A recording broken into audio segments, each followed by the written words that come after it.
Dak Prescott, who ranks 25th in the NFL in yards per attempt. He has only thrown 5 touchdowns, and he's been picked off 4 times. Both of those marks are his worst through the 5 games of a season in his career. Dak very feisty today. Take a listen. I'm confident as hell. I feel great. You like what you're doing? I mean, obviously, I don't like what we did Sunday by any means, but as I said, that was us not converting on third downs, allowing us to extend drives and 3 and out, turnover.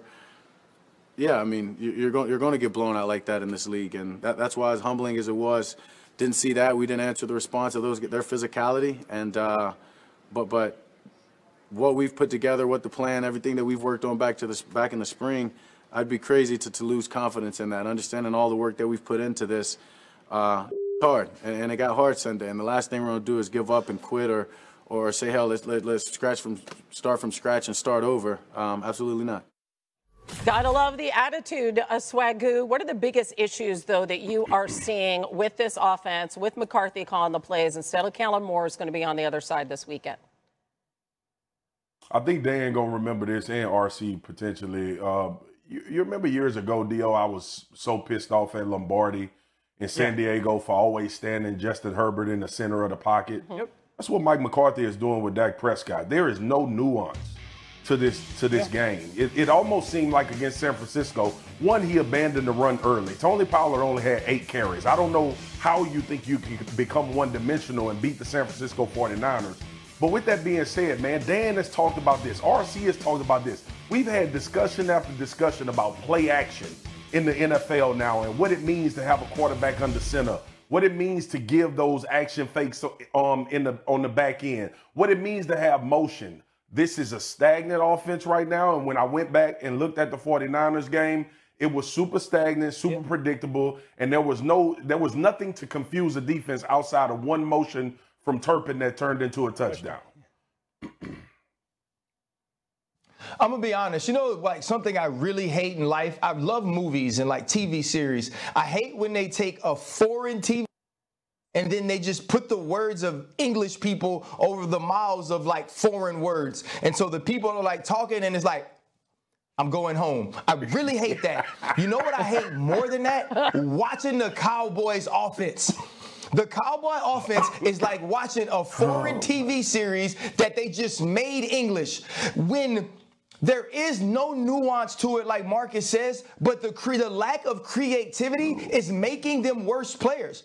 Dak Prescott now looks like last year's Russell Wilson's little brother when he's playing.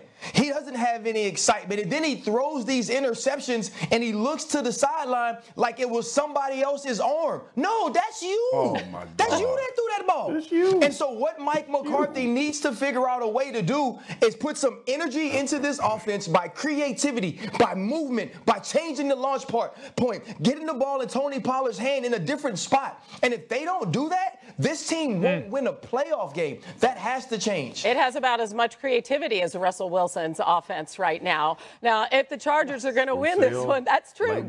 It's just a fact. What are the most important things, Dano, they need to do on offense, the Chargers? we got to get you some better movies, RC. We got to get you like a Netflix account or something or a Disney Plus account.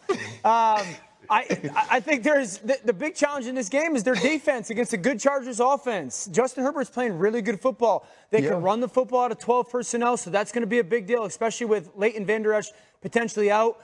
2, he gets the ball out really quick. We know Justin Herbert does not get hung on number 1, number 2, his progression. So can Micah have an impact? And then 3, if you've watched, like this guy has had 5 or 6 plays where you don't get him to the ground. He's almost like Big Ben in that regard.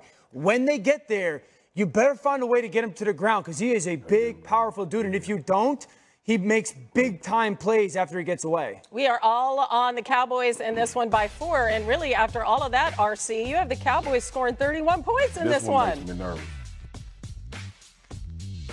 I just be making stuff up sometimes, Hannah. I'm not going to lie. Matchup of the week with the teams with winning records, both coming in at 3-2. The Colts visiting their division rival Jacksonville, which has won 8 straight at home against Indy.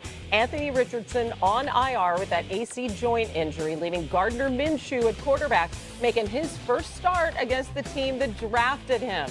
Jags, we saw them turn it around in London with back-to-back wins. So, Dan, what is something you think is a total lock in this one? The Colts defensive backs will have to tackle well versus Travis Etienne. One, Jacksonville is a very good running football team.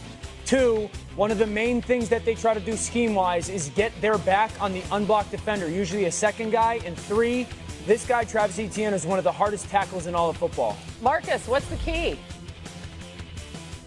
Yeah, for Trevor Lawrence and Calvin Ridley to continue the rapport that they built across the pond, but also critical downs. We saw them convert third downs time after time, and when big plays needed to be made, Calvin Ridley was who Trevor Lawrence looked for. So I think that's one of the keys to this Jacksonville offense continuing to be explosive and also opening up some lanes for Travis Etienne out of the backfield like Dan just talked about. If you look at the picks, I don't know, tell me how scary this is, somebody. We're all on the Jags.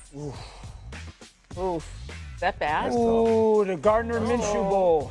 I know, Yeah, I know.